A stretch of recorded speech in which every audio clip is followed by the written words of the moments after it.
with yourself 10 years ago, what advice would you give your younger Dr. Kara? Oh man, what advice would I give him? I think one of the biggest things that I would tell him is don't quit. 2012,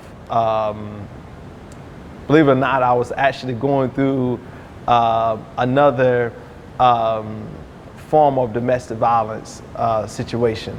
And there were times where that was personally, but also career-wise, I was in a situation to where I had accomplishments, but I also had people that had a lot more doubts in me, and just my integrity.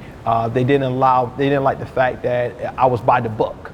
And so the younger me in 2012 was an individual that still didn't have a lot of people around me. I was military, I was a drill sergeant, and I was focused on my troops. My number one goal was, once again, if I didn't put 100% into those troops, when they leave those 10 weeks of basic training and they're not under me, they go out there, majority of them within less than 9 months are gonna be in the battlefield in Iraq or Afghanistan.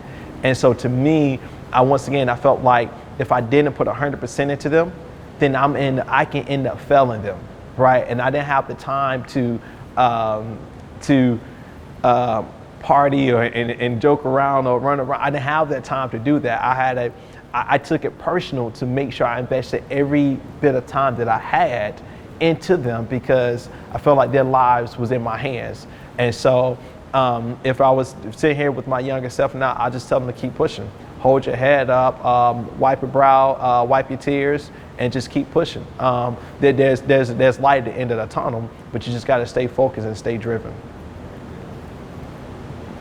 You do a lot of work with the VA. How has your military experience affected how you run business? Yeah, I think my military experience actually is the cornerstone of who I am now. It shaped me as a leader, right? And it also shaped me with that level of discipline. And working with the VA, it only intensifies it, right? So for me as a leader, when you're on the battlefield or you're leading in the military, when you're leading, you're not leading just for a moment. It's not just for 4 hours of a day or 8 hours of a day.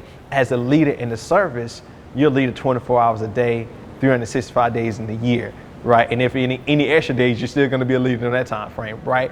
And so for me, it gave me that level of discipline and appreciation to always put my troops, and what I do now is put my employees first. And so I think that's one thing that has carried over. Working with the VA, there's also a direct tie to it, because as a product of PTSD and having 7 concussions, well, I realized that a lot of the things that I went through in my military career, other soldiers are getting ready to go through it as well if they're not already going through it. But actually, you can utilize these innovative technologies to actually help and start predicting it, right? So that we can provide more real-time solutions for veterans to be able to get treatment to help them with certain things, right? We can start predicting TBIs. We can start predicting PTSD. We can start seeing how different things are going to affect them and how it's going to shift with them. And so that's the direct tie that I have with the VA. Very good. Good answer. I'm going to pause for a second, but we're at this point where I want to shift to another